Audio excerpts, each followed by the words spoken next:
Thawal district ki manungda leiba Uyal Cheirao Chingda haina su khangnaba sing asigi mathakta leiba ibudau Pakhangba gi laisang masak khangdaba singna haukiba ahingda thugairamle laigi polam sing mai thadoklamne hairi thawdok asi ngasi anganba ayuk pung 5 makhairom tabada miyamna walking chatpa singna thengnarakpadagi lai committee gi miyoi singda pau piraktuna yenglubada yamna thamoi sokpa phibam asi thengnakhibani hairi thawdok asigi matangda lai committee gi secretary huidom dorena fongdorakpada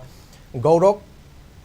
Reserve Forest ki manung sanba Seram Chinggi mathakta leiriba Uyal Cheirao Chinggi ibudau Pakhangba gi laisang asi thong phakhairaga laisang asigi manungda leiriba ibudau da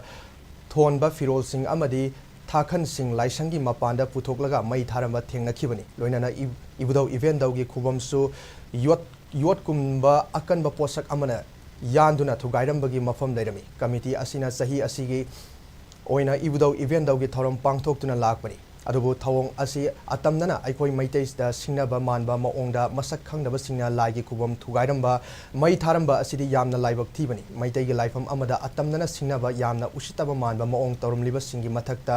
mari leinaba singna su midyang changbiyu haiki thawal police ki osina luchingba police team amasu mafam aduda laktuna phibam singsu yengsin khibaga loinana police case amasu lokhatkhre hairi